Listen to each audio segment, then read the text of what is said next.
estudantes da primeira série. Nesse vídeo, nós vamos falar sobre características dos seres vivos e tipos celulares.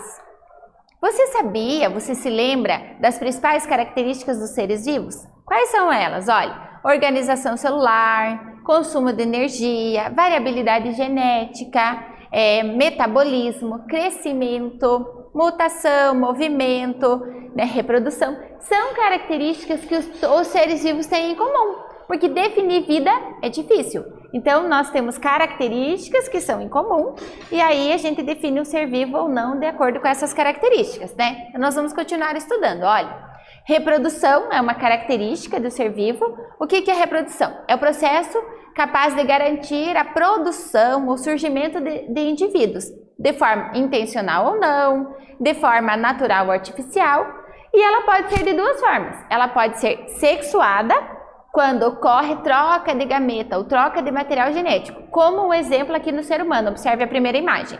Eu tenho o óvulo, que tem uma carga genética, e o espermatozoide, outra carga genética. Então, eles se unem e formam um indivíduo. Então, houve uma troca de gameta, troca desse material genético. E ela pode ser assexuada. A significa não. Não ocorre essa troca de gameta e material genético. É o caso das bactérias. Observe, ela é uma bactéria, ela se divide e vai formando várias bactérias a partir de um único indivíduo. A reprodução pode ocorrer a nível molecular, por exemplo, lá no DNA, os genes vão se reproduzindo. Pode ser celular, né, através das divisões celulares. Pode ser em populações e pode ser em espécies, né, por meio da especiação. As espécies vão se modificando e vão se reproduzindo entre si, gerando novos descendentes. Exemplos da reprodução assexuada. Pode ser fissão binária, quando divide em dois, uma célula divide em dois. Pode ser múltipla, pode ser fragmentação. Existem indivíduos que conseguem se fragmentar, cortar pedaços dele mesmo e produzir novo. Cada pedacinho gera um novo indivíduo. Propagação vegetativa, que acontece nas plantas, né? Elas se espalham, se propagam e geram novos indivíduos. Isso tudo é assexuada, não ocorre troca de material genético. Agora, sexuada, nós temos como exemplo a conjugação, autogamia, singamia, né? E a sexuada pode ser definida conforme a função do gameta. Por exemplo, bissexuada, 2 gametas. Então, eu preciso de 2 gametas para formar um indivíduo. Hermafroditismo, eu tenho um indivíduo com órgãos que produzem gametas masculinos e femininos no mesmo indivíduo.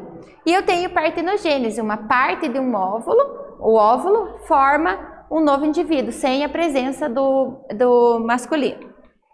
Hereditariedade, o que é hereditariedade? É a capacidade dos seres vivos transmitir características genéticas para os descendentes. Então, por exemplo, os filhos são parecidos com os pais. Por quê?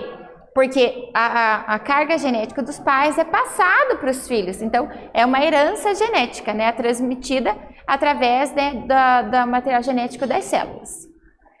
Alguns pesquisadores, né, sobre as moléculas da hereditariedade, Oswald Theodore, Colin Morrow, Macklin McCarthy, são alguns dos pesquisadores que estudaram sobre o DNA e a transmissão dessas características. Você sabia que o material genético está dentro das nossas células? Como que a gente encontra material genético? Lá na nossa célula. Então, nós temos um indivíduo, por exemplo, eu pego a pele, dentro da pele eu retiro uma célula e lá no núcleo dessa célula eu consigo retirar o material genético. Então, o material genético está presente lá nas nossas células. E uma curiosidade sobre a hereditariedade é o caso de câncer. De 5 a 10% de casos de câncer são hereditários, ou seja, são passados através das gerações. A evolução e adaptação, os seres vivos eles vão se evoluindo, a diversidade biológica tem, por causa da evolução, né? São características novas que surgem nos indivíduos que podem ser benéficas, conseguem se adaptar melhor ao ambiente, podem não ter efeito nenhum e aquela mutação continua na população, ou pode ser ruim, trazer um prejuízo e levar à morte daquele indivíduo. E todos os indivíduos eles são capazes de reagir a estímulos do ambiente. Então, para defesa, e essas estratégias fazem com que eles consigam perpetuar as espécies. Uma estratégia é o que está nessa primeira imagem da folhinha. Por exemplo, vem um animalzinho predador para comer a folhinha. Ela consegue se fechar e evita de ser devorada e não conseguir fazer a fotossíntese. Então, é uma das estratégias, um exemplo. Nesse vídeo, nós falamos sobre características dos seres vivos. Espero que vocês tenham gostado. Até breve!